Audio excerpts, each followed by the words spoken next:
Looks at transport in the present and last century, it's obvious that the steam engine is more than just a symbol of man's achievement. It has had a strong romantic appeal, and the dedication of countless thousands of train lovers probably surpasses that of even car or aeroplane enthusiasts. Which is why the end of the line, in the real and most poignant sense, is such a nostalgic sight. Here at Stratford Works in East London, old locomotives are being cut up for scrap metal at the rate of 2 or 3 every week.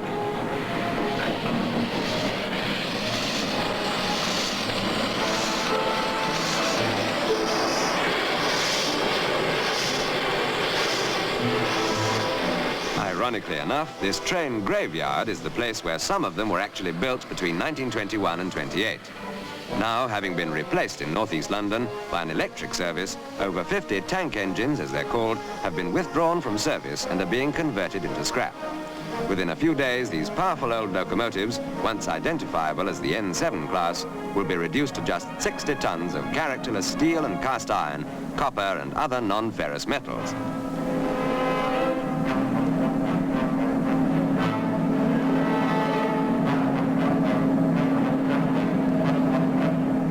Needless to say, there is a never-ending demand from enthusiasts for souvenirs of these old-timers, whistles, name and number plates, and there have been requests for the cast-iron chimneys weighing 3.5 hundredweight. Here, for example, is a number plate which will be saved for collectors.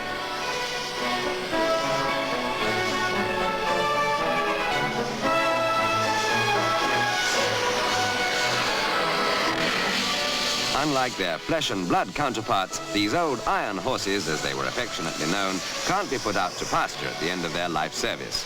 They're not efficient enough for work anymore, yet too valuable to stand idle. Each one, in fact, is worth, in scrap, nearly £1,500. Hence we get sad, although admittedly spectacular, sights like this.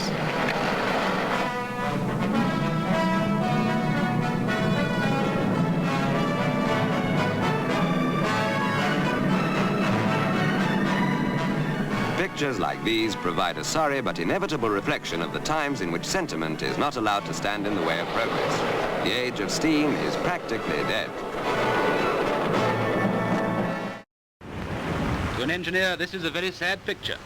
The graveyard of engines, where past kings of the iron road are broken up. Of steel they were made, and to steel they return.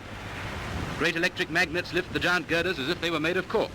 It's only the electric current holding it, and when the current is switched off, nowadays, scrap steel is almost as valuable as new metal, and every pound of steel is guarded as carefully as a milligram of precious metal by a goldsmith.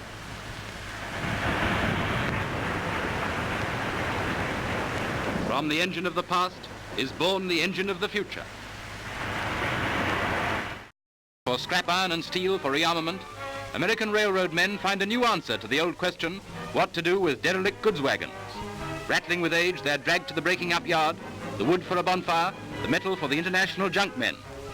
During the next few years, experts estimate that nearly half of the world's new steel and ironwork will consist of old metal purified by fire in great furnaces.